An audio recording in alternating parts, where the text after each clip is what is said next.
Les graines, c'est quoi pour vous? Des pépins qu'on recrache? Moi aussi, c'est ce que je croyais avant de commencer ce film. En fait, les graines sont la base de notre alimentation et un maillon capital dans le développement de l'humanité.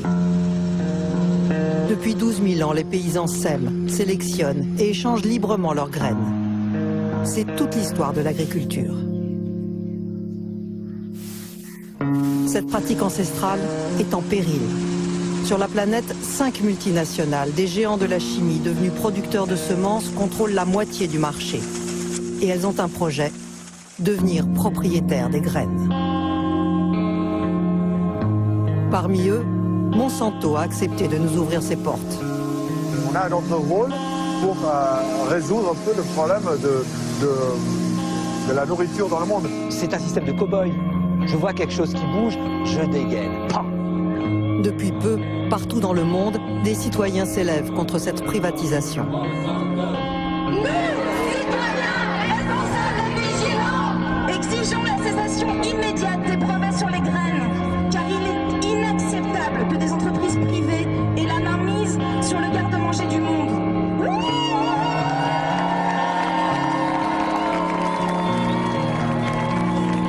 À New York, Tokyo, Paris, dans près de 400 grandes villes du monde, ils sont des centaines de milliers à manifester. Une résistance s'organise. Des agriculteurs, des scientifiques, des élus se battent. À leur tête, une activiste indienne reconnue dans le monde entier, Vandana Shiva. Comme Gandhi, elle prône la désobéissance. S'ils pensent qu'ils peuvent breveter la vie, nous leur avons déjà dit que nous n'obéirions pas. Nous avons suivi son combat en Inde, en France et à Bruxelles. C'est un choix entre l'abondance et la rareté. Un choix entre la guerre et la paix. L'enjeu, notre indépendance alimentaire face au système industriel de la malbouffe. L'histoire que nous allons vous raconter, c'est celle d'une guerre inconnue, mais qui nous menace tous. La guerre des graines.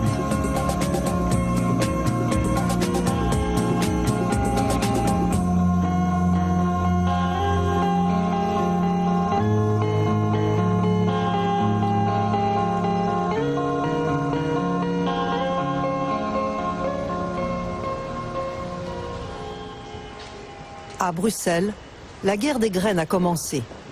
Une loi pourrait généraliser la privatisation des semences.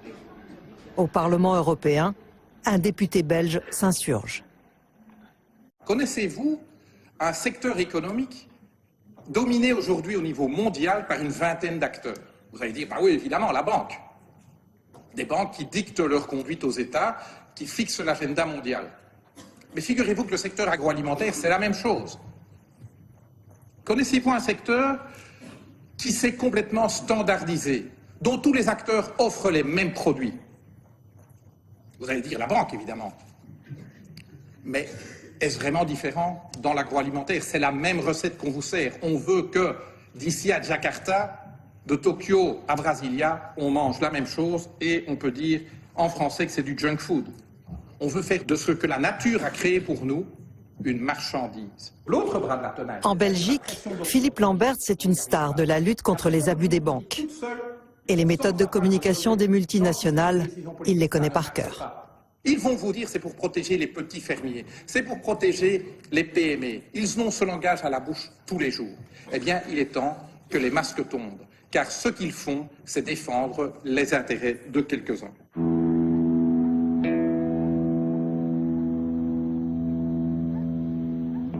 Alors, à qui appartiennent les graines? Sont-elles un bien commun de l'humanité ou une marchandise comme les autres? En France, derrière l'image d'Épinal de nos champs de blé doré, tout est catalogué. Pour être mise en vente, la moindre variété de blé, de maïs, doit être inscrite dans un registre, le catalogue officiel des variétés. On y inscrit leur nom, leurs propriétés et surtout leurs propriétaires. Il y en a aujourd'hui plus de 6000 qui appartiennent majoritairement à 5 grandes entreprises. Mais les graines doivent d'abord passer des tests. Pour cela, il y a des spécialistes qui passent leur journée à les scruter. Nous avons trouvé l'homme qui surveille les choux et les salades pour tous les Français. un vrai casse-tête. Ça, c'est une vieille variété qui nous pose problème justement parce que on n'arrive pas à la décrire, on n'arrive pas à la caractériser parce que toutes les plantes qui la composent sont différentes, vous voyez. Il y a des plantes précoces, des plantes tardives, des plantes nettement plus claires, des plantes plus bleues. Toutes les plantes sont différentes les unes des autres. Donc ça veut dire qu'en termes de distinction, moi, je ne peux pas la distinguer, je peux pas garantir à quelqu'un que c'est bien la bonne variété. Cet ingénieur est responsable au GEVES, le groupe d'études et de contrôle des variétés de semences, l'organisme officiel qui donne le feu vert pour l'entrée des graines au catalogue. Les graines vendues sur le marché doivent être distinctes les unes des autres. Mais à l'intérieur d'une même variété, elles doivent toutes être identiques. On fait beaucoup de mesures, on fait beaucoup de notations, tout ça pour caractériser les variétés et assurer à l'utilisateur de variétés que la variété qu'il va acheter a été typée, caractérisée et correspond à un certain type de produit qu'il attend.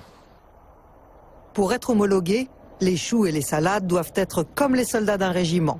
Pas une tête ne doit dépasser. Mais pourquoi cette organisation? Pourquoi faut-il contraindre la nature dans un catalogue? Après la Seconde Guerre mondiale, la priorité du gouvernement français, c'est de récupérer son indépendance alimentaire pour plus dépendre de l'aide américaine. Et il se tourne vers la recherche publique, vers l'INRA, en disant, voilà, donnez-moi les solutions permettant d'accroître d'une manière importante ma production alimentaire. La réponse de l'INRA est de dire, il faut des variétés végétales différentes de celles qu'on connaissait jusque-là, qui permettent d'avoir de meilleurs rendements. Et pour avoir de meilleurs rendements, une des solutions, c'est d'avoir des plantes qui soient plus homogènes.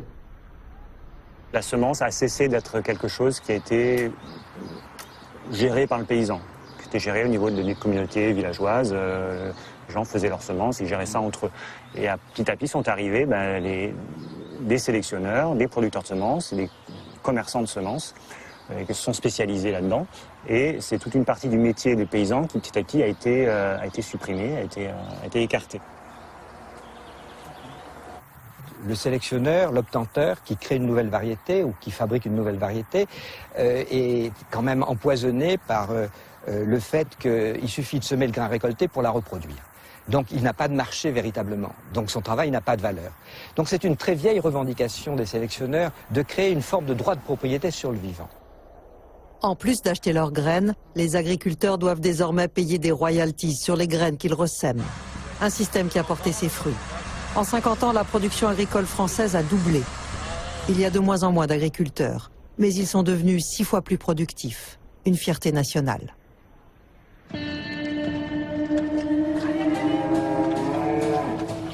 En France, cette course au profit, certains paysans la remettent en cause. Ils ne sont pas nombreux, mais nous en avons rencontré un, enfin, une. Marie Durand a repris la pierre folle, la ferme de son père et de son grand-père. L'agricultrice est une atypique. Elle est à la tête d'un troupeau de 70 vaches laitières et possède 93 hectares de terre. Elle y cultive la nourriture pour ses bêtes.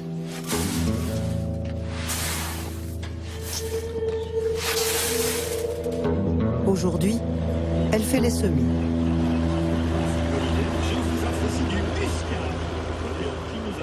Allô? Oui. J'avais besoin de 150 kilos de févrole au dernier moment, quoi. Mais là, j'ai pris le parti de semer puisque je n'arrivais pas à vous joindre et donc c'est trop tard, tant pis. Une autre fois, j'essaierai de m'y prendre plus tôt. En tout cas, merci. Merci d'avoir appelé, monsieur Renaud. Merci. Un semencier, tiens. Non, un fournisseur. Pendant 15 ans, elle a fait comme son père. Elle a racheté ses semences d'une année sur l'autre. Maintenant, elle a décidé de faire autrement. Quand il était jeune, il faisait ses semences de maïs. Et il a complètement laissé tomber pour des raisons, je ne juge pas du tout, mais ils ont laissé tomber ça, cette génération-là. Et la génération d'après aussi. Et nous, on arrive et on remet ça un peu en cause. Et là, je pouvais lui montrer que voilà ce qu'il faisait quand il était jeune, et on arrive à le refaire aussi aujourd'hui.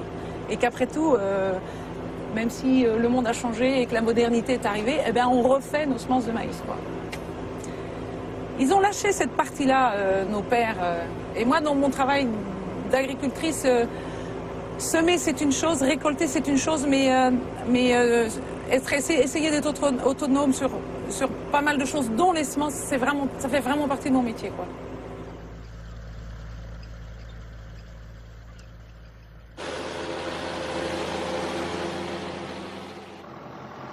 Le maïs qu'elle cultivait jusque-là pour nourrir ses vaches est ce qu'on appelle du maïs hybride.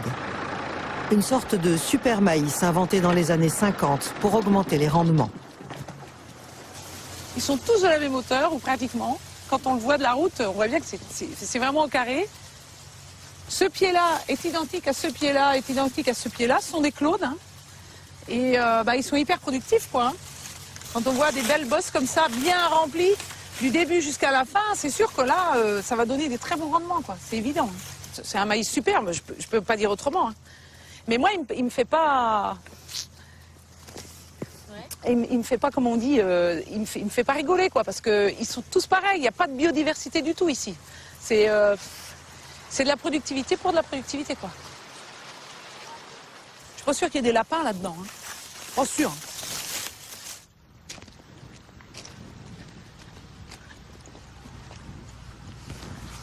Ce maïs-là, je prends un bout de la parcelle qui m'intéresse parce que c'est la meilleure parcelle et je veux la ressemer l'année prochaine. Ah ben, c'est pas possible. Avec celui-là, c'est pas possible. C'est du maïs hybride qui ne se ressème pas d'une année sur l'autre. Les semenciers ont fait en sorte que c'est le but même de l'hybridation, c'est qu'on ne peut pas le ressemer l'année d'après. Je ne suis pas d'accord avec cette idée-là. On doit pouvoir ressemer nos propres semences l'année d'après.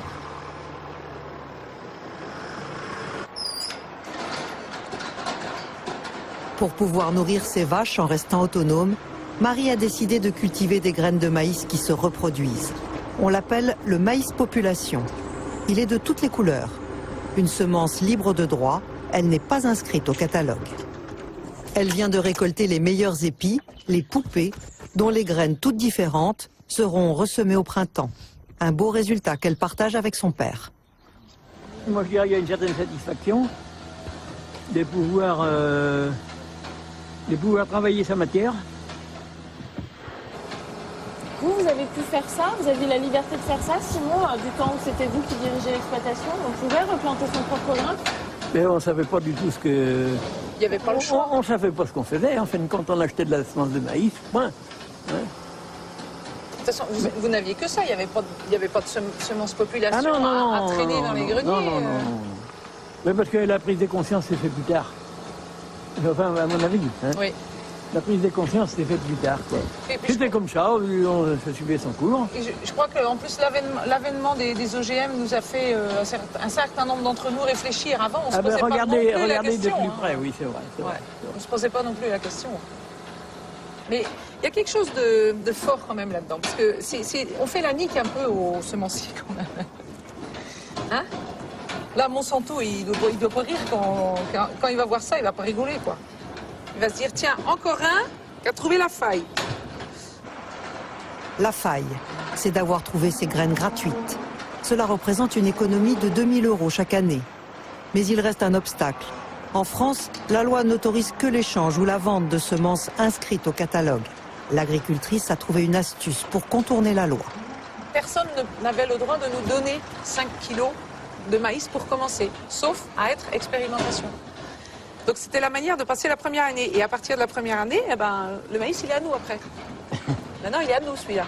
Alors par contre, j'ai pas le droit de le donner ou d'en prêter ou d'en vendre à qui que ce soit. Alors, bon, moi, là, je respecte la loi, j'en ai pas donné, mais je dis pas qu'un jour, j'en donnerai pas à mon voisin quand même. Faut pas exagérer, quoi.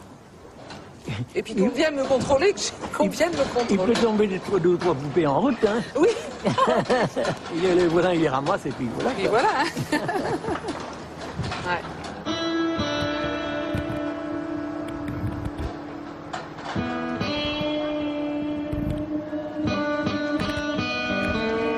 Aujourd'hui, 95% des semences de maïs inscrites au catalogue sont hybrides, donc stériles. Un verrouillage qui rapporte gros à l'industrie. 769 millions d'euros, un tiers du chiffre d'affaires de toutes les semences en France. Des agriculteurs dénoncent cette mainmise. À leur tête, Guy Kassler. Moi, ça ne me dérange pas. Et je voudrais qu'on passe au moins 2 heures à parler de là-dessus. Il a fondé le réseau Semences Paysannes pour défendre les agriculteurs qui, comme Marie, veulent retrouver leur autonomie. Pour lui, les hybrides, tout comme les OGM, ont été mis au point pour contrôler le marché. L'industrie semencière, elle peut faire monter le prix autant qu'elle veut, et les prix des semences sont multipliés par 2, par 3. On a vu la même chose aux États-Unis dans les 15 dernières années avec les OGM, où le prix de la semence, de la même manière, à partir du moment où il y a un brevet qui interdit à l'agriculteur de ressemer une partie de sa récolte, ben, le prix des semences a été multiplié en moyenne par 3 aux États-Unis, en moins de 15 ans.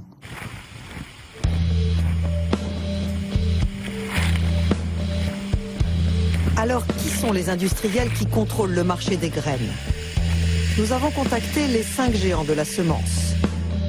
Monsanto et DuPont Pioneer aux États-Unis, en France Limagrain, Syngenta en Suisse et Bayer en Allemagne. La plupart d'entre elles viennent de l'industrie chimique. Certaines se sont distinguées pendant la guerre. Bayer est issue d'IG Farben, l'entreprise qui fabriquait le Zyklon B pour les nazis, utilisé dans les chambres à gaz. Monsanto, c'était l'agent orange, répandu dans la jungle pendant la guerre du Vietnam pour anéantir l'ennemi. Des produits qui seront recyclés en pesticides pour l'agriculture industrielle.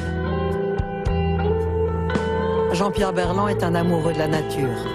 C'est un ancien ingénieur agronome qui a quitté les laboratoires officiels pour prendre le maquis. Il est en colère. Il dénonce ce mariage contre nature de la chimie et des graines. C'est quand même une situation extraordinairement inquiétante, puisque on a l'industrie des semences, l'activité semencière maintenant est entre les mains, c'est-à-dire les semences, c'est la vie. L'activité semencière à l'heure actuelle est entre les mains des fabricants de produits en seed, c'est-à-dire des fabricants de morts. Je sais très bien qu'on va voir sur le dos les fabricants d'agrotoxiques qui, eux, ils ont la main sur le cœur et disent notre but c'est de nourrir la planète. Mais le but du système, c'est pas encore une fois de nourrir l'humanité, ils s'en foutent. Le but c'est de faire des profits, quel que soit le coût pour l'humanité. Les accusations sont graves. Nous avons cherché une réponse auprès des multinationales. Seul Monsanto, le leader mondial des semences, notamment les OGM, nous a ouvert ses portes. Pas question de rencontrer un responsable de la stratégie du groupe, mais seulement le gestionnaire de cette usine Monsanto en France. Un bon soldat, parachuté depuis le Portugal, où il était commercial pour la marque. Bonjour. Ça va? Nous sommes dans la plus importante usine Monsanto en Europe. Le patron est fier de nous présenter son trieur optique, une machine qui reconnaît et rejette les mauvaises graines à toute vitesse. Il apprécie moins quand nous filmons les grains de maïs qui sortent tout rouges de la machine, enduits de fongicides. Tous sont hybrides. On a rencontré des agriculteurs en France qui se plaignent du fait que les graines hybrides, les semences hybrides ne repoussent pas l'année d'après. Oui, les agriculteurs ont le choix s'ils veulent faire les semences fermières ou faire des semences hybrides. Apparemment, en France, il existe presque plus de maïs qui ne soit pas hybride. Donc c'est très difficile de faire des semences de ferme. Oui, mais c'est les agriculteurs qui ont pris le choix. C'est cette personne qui les avait imposé de faire des semences hybrides. C'est parce que vraiment, c'est une différence de rendement tellement importante. Il y a une pression énorme sur le prix du maïs. Et donc le maïs, les agriculteurs doivent produire du maïs avec le prix le plus faible possible. Bon, Thiago Costa nous sert le discours officiel. Avec lui, nous n'en saurons pas plus. Si la multinationale américaine nous a ouvert ses portes, c'est pour faire passer un message surprenant. Aujourd'hui, les grands changements du groupe Monsanto, c'est qu'on a complètement changé notre stratégie parce qu'on a pris la décision que c'est pas la priorité, c'est pas les OGM en Europe parce que l'Europe ne veut pas les OGM. Et on est devenu une société professionnelle sémencière. Le directeur de l'usine vient carrément de nous annoncer que Monsanto abandonne les OGM, en tout cas pour l'Europe. C'est le message que l'entreprise veut faire passer. Le monde, selon Monsanto, ne serait pas si effrayant qu'on le croit. Mais que signifie vraiment ce revirement? Rien qu'avec cette usine, Monsanto fournit 1/3 des semences de maïs de tout le marché français. Une position dominante qui peut avoir des conséquences insoupçonnées. Décryptage. Si toutes les semences avec les brevets appartiennent à 5 ou 6 multinationales, ça a un impact pour l'autonomie des paysans, qui sont complètement dépendants de ce modèle industriel, Mais aujourd'hui, ça a un impact tout simplement pour la sécurité alimentaire, ce qu'on appelle la souveraineté alimentaire. C'est un pouvoir qui est totalement déconnecté des pouvoirs politiques et qui peut imposer. Ben Monsanto, c'est pas difficile, il peut priver la France de semences le jour où il se sera approprié de tout. Peut-être que le gouvernement sera obligé de plier, d'accepter les OGM, parce que Monsanto lui dira « Attention, moi je déclenche une révolution chez toi si tu ne veux pas accepter mes semences OGM. »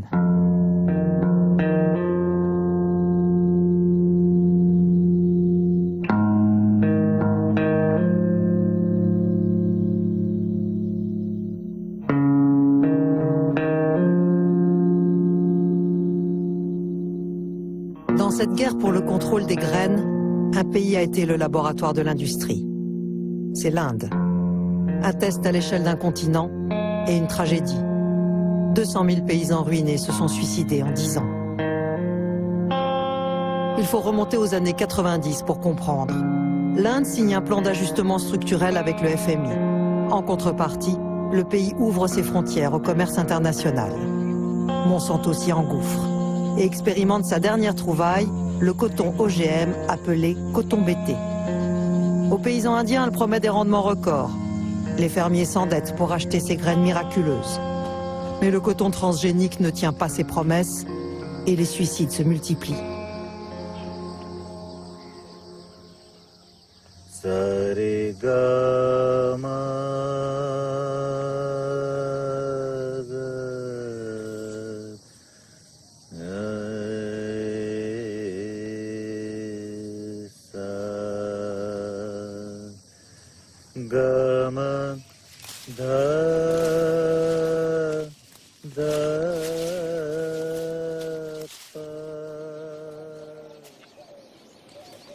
Alka est la veuve de l'un de ces paysans qui s'est donné la mort.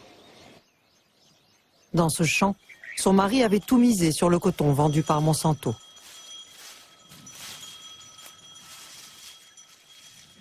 Il a semé le coton OGM et les plantes n'ont pas bien poussé. Il n'y avait que 1 ou 2 capsules par plante. Et lorsqu'elles se sont ouvertes, je n'ai pas pu extraire beaucoup de coton. On aurait dû récolter entre 4 et 500 kilos de coton. C'est ce que j'espérais en tout cas, mais ça ne s'est pas passé comme prévu. Elle vit à Billi, un village de la ceinture de coton, une région au centre de l'Inde où le coton transgénique a occupé jusqu'à 90% des cultures.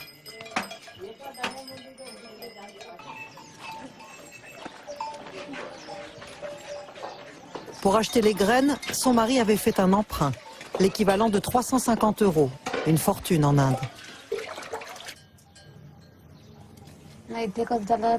Comme le coton BT nous a donné une mauvaise récolte, il n'a pas pu rembourser la dette contractée auprès de la banque.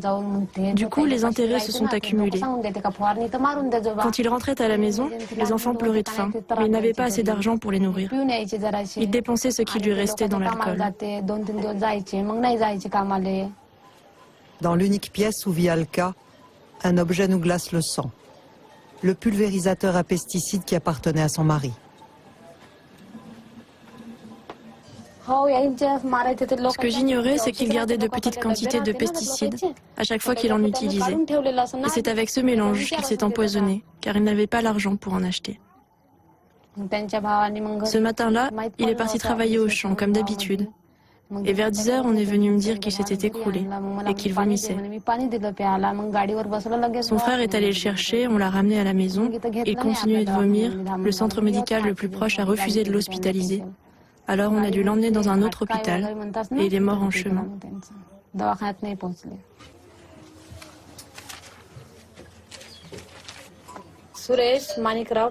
Il s'appelait Suresh.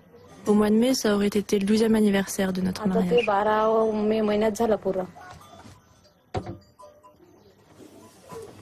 Suresh, comme des centaines de milliers de paysans en Inde, a mis fin à ses jours pour le prix de 2 sacs de maïs en France. Ici, le suicide est une honte, un déshonneur que Alka porte tous les jours. Pour élever seule ses 2 petites filles, elle a parfois dû mendier.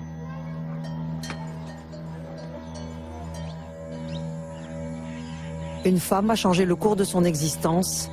Elle s'appelle Vandana Shiva, Elle est docteure en physique quantique et elle est devenue le symbole de la lutte contre les ravages de l'industrie semencière. Avant de rencontrer Vandana, j'allais voir les voisins pour leur demander de l'aide. Je devais les supplier de me donner quelques graines. Elle m'a redonné la confiance en moi. Grâce à elle, je me suis dit que je pouvais changer ma vie.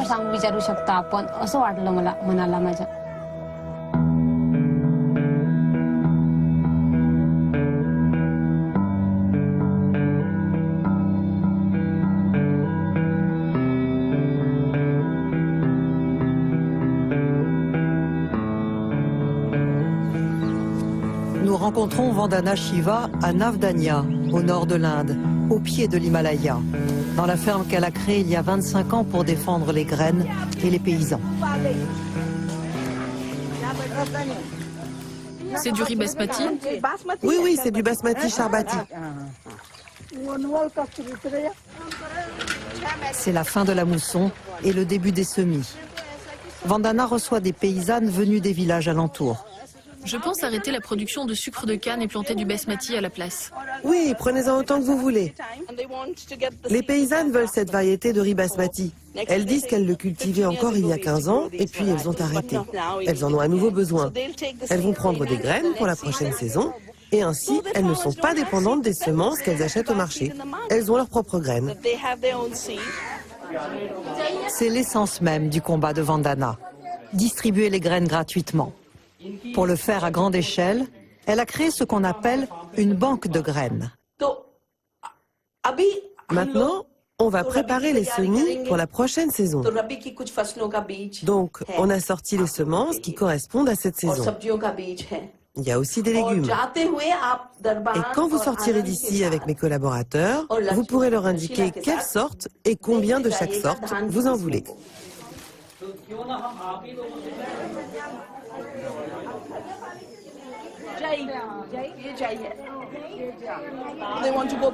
Elles veulent revenir aux variétés anciennes, parce que les seules graines que distribue le gouvernement sont celles de l'industrie, des graines qui ne se ressèment pas.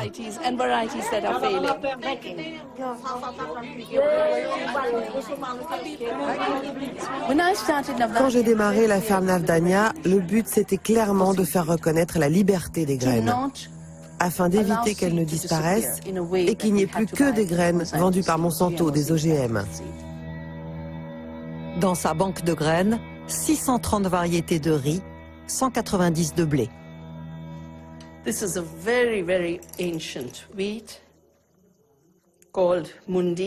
C'est un blé très ancien qu'on appelle le mundi, aussi vieux que l'agriculture. C'est le genre de variété que Monsanto a essayé de breveter. Est-ce qu'ils ont réussi? Nous les avons combattus et nous avons gagné. Ils ont retiré leur brevet.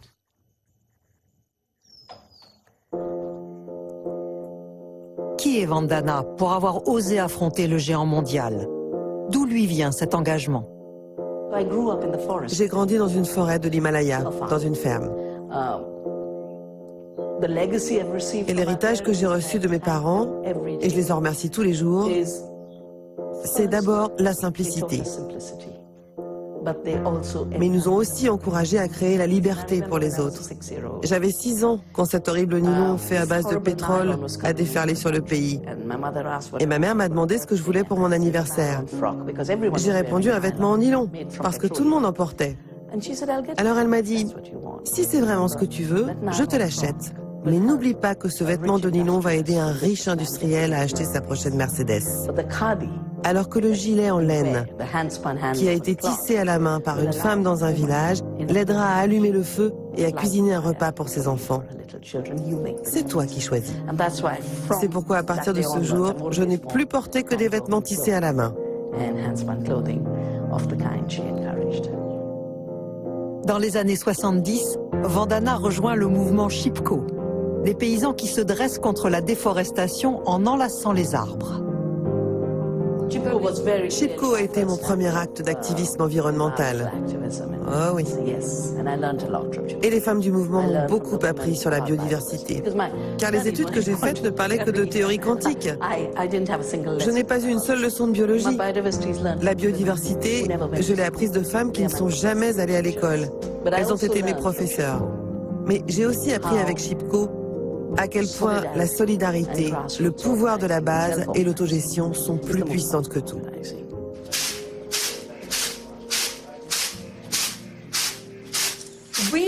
Nous nous battons contre un esclavage fondamental, l'esclavage des graines, des fermiers, de la société et des gouvernements qui sont déjà les esclaves de ces corporations.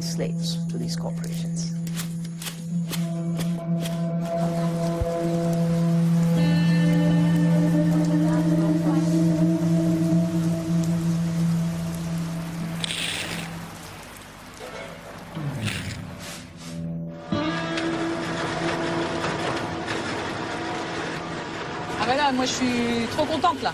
Je suis trop contente. Parce qu'il n'y a rien de pire que de faire des essais et se planter. Parce que le regard au-dessus de la haie des voisins, là, ça, c'est parfois un peu difficile à porter.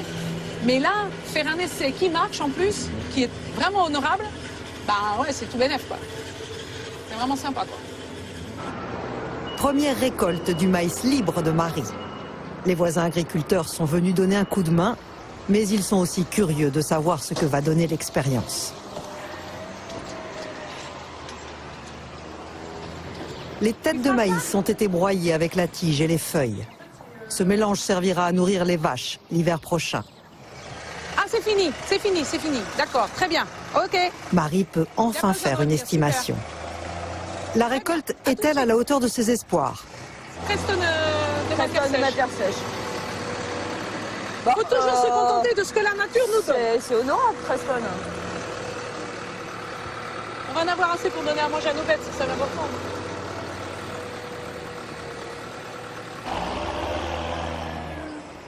Pour l'instant, le maïs libre est moins performant que le maïs des semenciers. La liberté a un prix que tout le monde n'est pas prêt à payer. Bon. Arroser Marianne ou écrire finalement?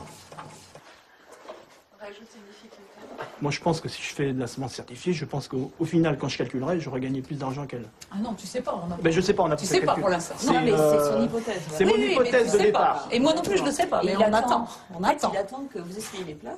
Oui. Après, si on me dit qu'on peut faire sa semence fermière, que si on compte tout le temps passé, le rendement, la qualité du fourrage récolté et que ça revient moins cher, moi je veux bien étudier la chose. Oui, mais il n'y a pas que le coût. Moi, leur semer sa semence, c'est quand même un paysan, il a toujours fait ça. Non, mais oui, mais là... Si un jour on te dit que tu n'as plus le droit de ressemer tes semences, bah là, on a plus ça fait 40 ans que je ne suis pas paysan, alors, puisque ça fait 40 ans mais que je ne sais pas... Marie en est à son premier coup d'essai, mais d'autres ont déjà ouvert la voie.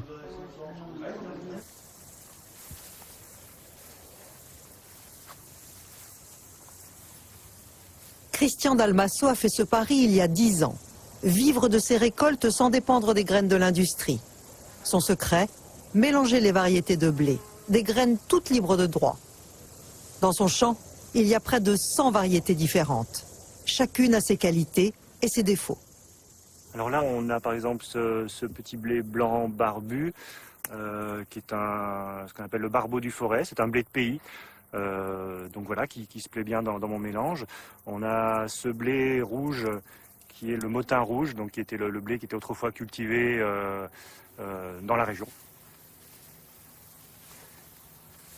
Alors, pour moi, leur principal intérêt, ce ne sont pas des clones, des individus tous identiques.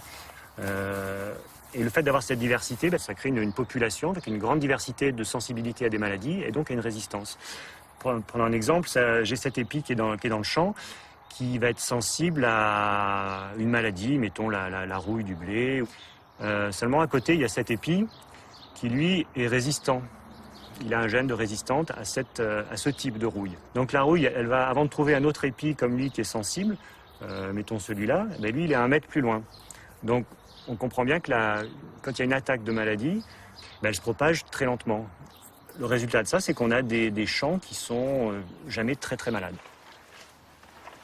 Christian produit ses propres graines et se passe de pesticides. Il baisse ainsi ses coûts de production. Et en plus, il peut travailler en bio. Avec son blé, il fait lui-même son pain qu'il vend directement aux consommateurs de la région. Une organisation en circuit court qui lui permet de vivre. On s'en sort parce qu'on transforme tout ce qu'on produit. Tout ce qui sort de cette ferme, c'est du produit transformé.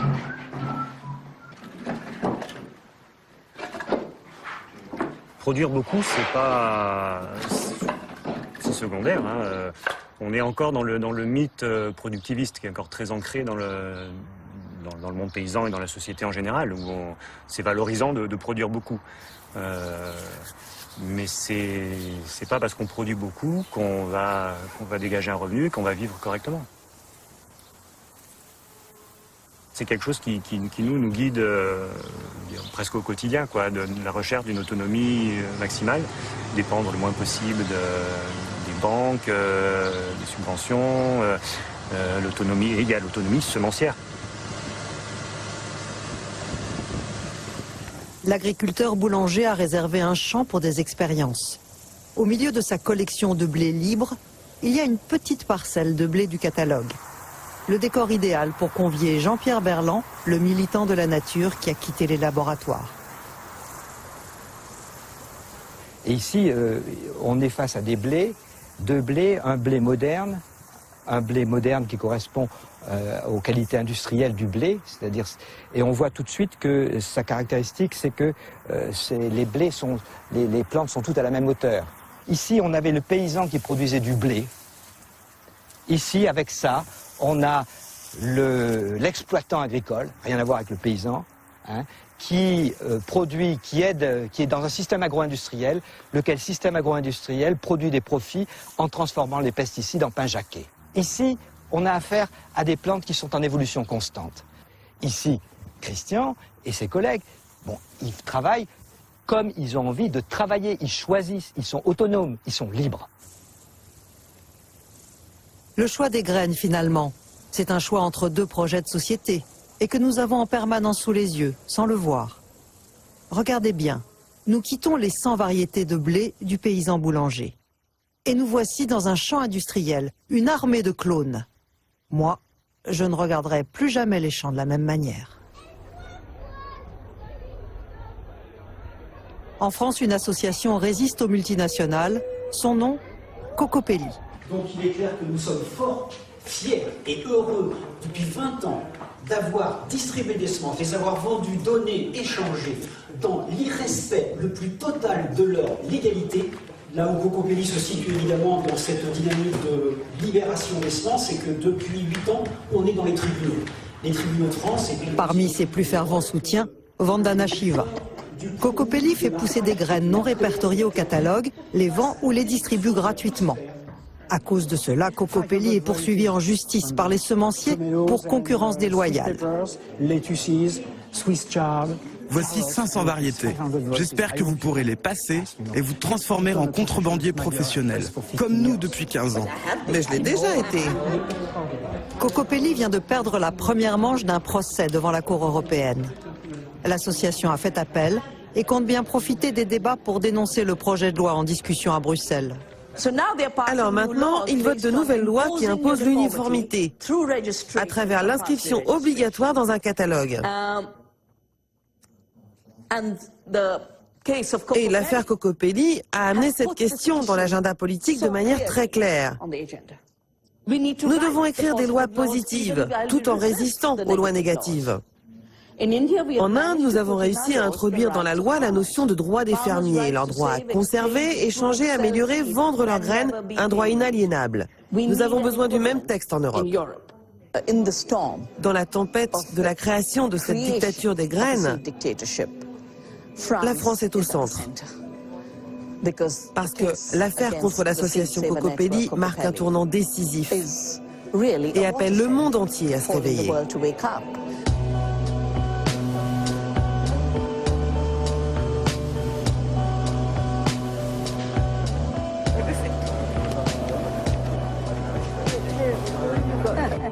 À Bruxelles, où se joue une bataille décisive de la guerre des graines, Vandana a été appelée en renfort par les députés verts.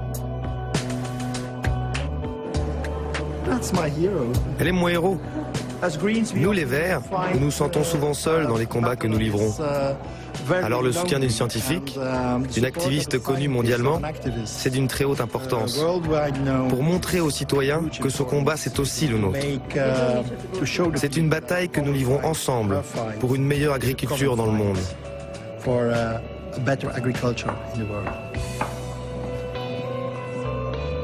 Down, up. Vandana Shiva va tenter de convaincre l'Europe que les graines doivent rester un bien commun de l'humanité.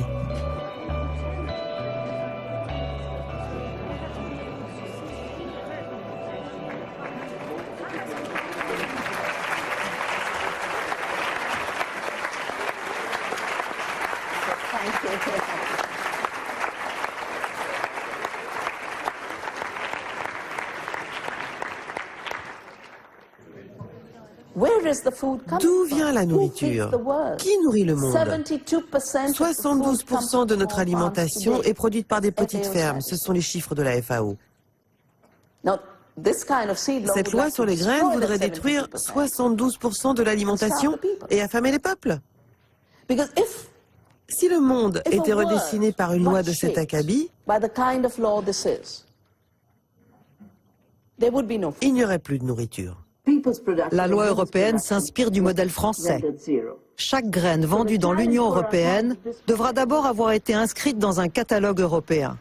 La Commission européenne en est à l'origine. Le but, protéger l'industrie semencière. La production des graines européennes est la plus performante. Nous sommes le plus grand exportateur et la qualité de nos graines est reconnue comme la meilleure au monde. Nous respectons pleinement la pratique ancestrale qui consiste pour les fermiers à avoir le droit de garder les graines qu'ils produisent pour leur utilisation personnelle.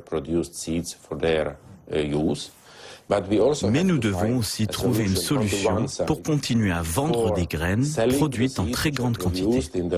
Et c'est pourquoi nous avons ce texte de loi pour prendre en compte tout cela et trouver un compromis. Le compromis. Les échanges seraient autorisés hors catalogue, entre une dizaine de paysans au maximum. En gros, à condition de ne pas menacer le marché des industriels. Si 100 agriculteurs veulent se mettre ensemble pour faire des échanges de semences paysannes pour développer leur production, eh bien ils ne rentrent pas dans le circuit. Ça, c'est interdit. C'est ça la réussite dans ce genre de texte.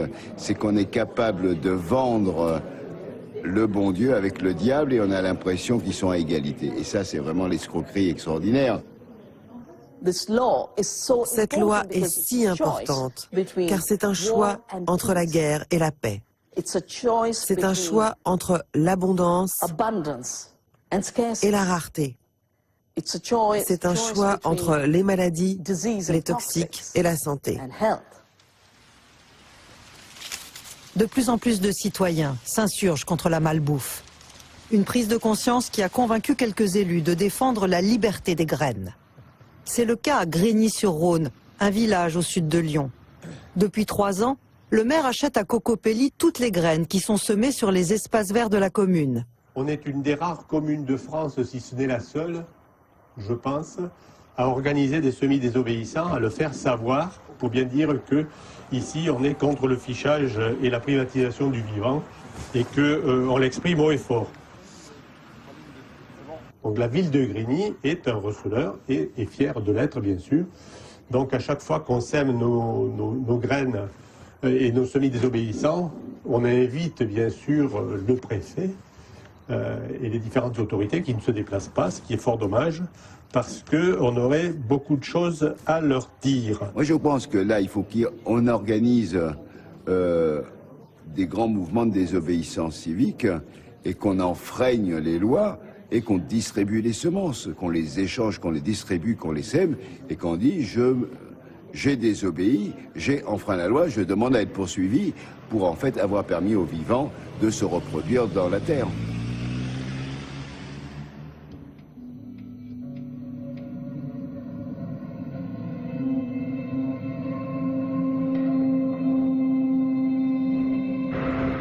La fin de notre voyage nous emmène dans le Grand Nord. En 100 ans, sous les effets de l'industrialisation de l'agriculture, 75% des graines cultivées ont disparu de la surface de la planète. La solution contre cette catastrophe se trouverait ici, à 1000 km du cercle polaire, sur l'île du Spitzberg.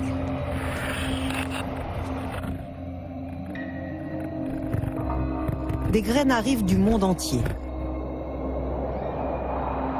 Bienvenue au Svalbard Seed Vault, une chambre forte futuriste encastrée dans la montagne gelée. Les hommes l'ont construite pour y sauvegarder l'ensemble des graines cultivées sur la planète. 4 fois par an, la porte s'ouvre. Roland von Bottmer en est le gardien. Nous sommes devant le Svalbard Seed Vault, construit pour stocker les graines de toute la planète. C'est une copie de sauvegarde des graines de plantes nourricières. Pourquoi cette copie? C'est au cas où il arrive quelque chose dans les banques d'où viennent les graines. Beaucoup de choses peuvent se passer. Des guerres, des inondations, des révolutions. En fait, on perd des graines tout le temps. Les graines viennent rejoindre une collection unique au monde, 800 000 échantillons différents, venus des 5 continents. Des graines sélectionnées par les paysans, mais qui pourraient bientôt leur être interdites avec les nouvelles lois. Nous voici au cœur de la chambre forte. Ici, les graines sont stockées à moins 18 degrés, pour l'éternité. Elles viennent d'Inde, de Colombie, de Thaïlande et même de Corée du Nord. Dernier arrivage des semences de la Syrie en guerre. Ils ont les mêmes graines dans les pays alentours. Mais si jamais c'est perdu, on pourra leur envoyer cette boîte sur demande. Une arche de Noé végétale financée par 19 pays. Mais en y regardant de plus près, parmi les donateurs, nous trouvons les multinationales semencières que nous connaissons déjà. DuPont Pioneer et Syngenta. Il y a aussi la fondation Bill et Melinda Gates. Et enfin la fondation Rockefeller. La fondation Rockefeller est celle qui a promu la révolution verte en Afrique et qui a détruit la biodiversité de ce continent. Bill Gates a financé cette révolution verte et a également détruit la biodiversité et l'autonomie des paysans d'Afrique.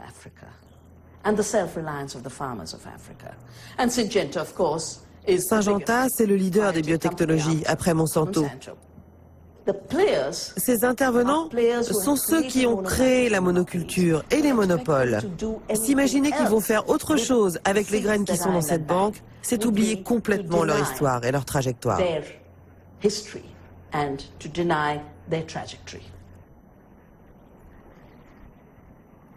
Alors essayons d'imaginer. Que se passera-t-il si une catastrophe écologique arrive dans 200 ans? Dans 200 ans, est-ce qu'on pourra ressemer ces graines? Oui, enfin personne ne le sait, car nous ne savons pas combien de temps les graines peuvent vivre. Mais d'après nos calculs, dans ces conditions, elles pourraient se conserver entre 400 et 500 ans.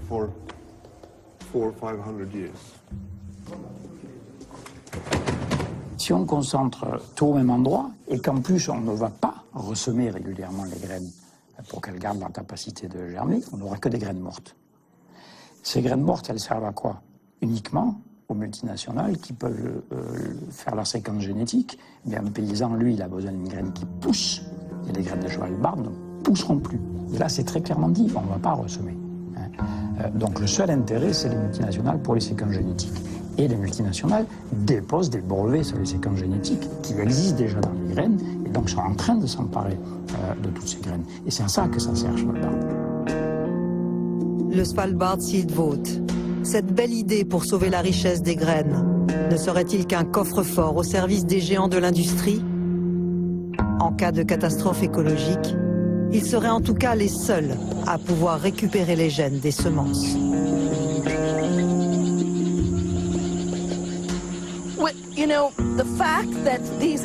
Ces industries, quand elles ont commencé à revendiquer un droit sur les graines, elles se sont proclamées industries des sciences de la vie. Moi, je dis qu'elles sont des industries de la science de la mort. Nous n'avons pas besoin de fertilisants chimiques. Nous n'avons pas besoin de pesticides. En fait, en donnant au sol assez de nourriture, en maintenant la biodiversité, nous évitons les engrais et le sol est plus fertile que dans toutes les fermes chimiques. Plus important encore, ces champs recèlent une telle diversité vivante, des araignées et leurs toiles, et elles font le travail pour nous. Elles contrôlent les maladies. Nous n'avons pas besoin de déverser du poison ni de tuer les abeilles.